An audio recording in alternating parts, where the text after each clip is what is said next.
கோ 51 நெல்லை நம்ம வியாபாரிகிட்ட விற்றாச்சு. 78 கிலோ மூட்டை 1550 ரூபாய்க்கு விற்றோம். வியாபாரிகிட்ட விற்றோன்னா 3 கிலோ எக்ஸ்ட்ரா வச்சு எடுப்பாங்க அவங்க. நம்ம நெல் மண்டியில் விற்கும்போது 75 கிலோ மூட்டை, அதுவே வியாபாரிகிட்ட விற்றோன்னா 78 கிலோ மூட்டை. நம்ம ஏன் வியாபாரிகிட்ட விற்றோன்னா நெல் கமிட்டியில் விற்ற உடனே காசு வரமாட்டுது, அது ஃபஸ்ட்டு ப்ராப்ளம். ரெண்டாவது, நம்ம வியாபாரிக்கிட்டேயும் நெல் மண்டிலையும் விற்கும்போது பெருசாக ப்ரைஸ் டிஃப்ரென்ஸ் இல்லை. வியாபாரி ஒரு 1550 ரூபாய்க்கு எடுக்கிறாருன்னா நெல் மண்டியில் 1600 1650 அந்த ரேஞ்சுக்கு எடுக்கிறாங்க. கிட்டத்தட்ட ஒரு 50-100 ரூபா தான் ப்ரைஸ் டிஃப்ரென்ஸ் இருக்குது.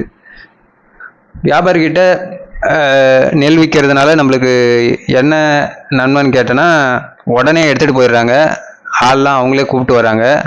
இப்போ ஆள் கிடைக்காதது தான் ஒரு பெரும் பிரச்சனையாகுது. ஆள் நெல் மூட்டை ஏற்றுறதுக்கெலாம் இருந்தாங்கன்னா நம்ம கமிட்டிலே மூட்டையை பேக் பண்ணி ஏற்று போயிட்டு கமிட்டிலே விற்றுடலாம். பட் ஆனால் நெல் மூட்டை ஏற்றுறதுக்கு பிடிக்கிறதுக்கு ஆள் இல்லை, அதுவும் ஒரு பெரிய பிரச்சனையாக இருக்குது. இன்னொன்று, நெல் உற்பத்தியும் ரொம்ப அதிகமாக இருக்குது. நெல் உற்பத்தி அதிகமாக இருக்கிறதால விலை கம்மியாகுது. ஏன்னா உற்பத்தி அதிகமாகும் போது விலை கம்மியாகிறது சகஜம்தான்.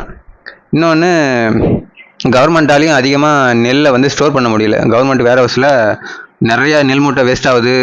அதே மாதிரி பார்த்திங்கன்னா அவங்களால ஸ்டோர் பண்ண முடியாத அளவுக்கு நிறையா நெல் உற்பத்தி இருக்குது.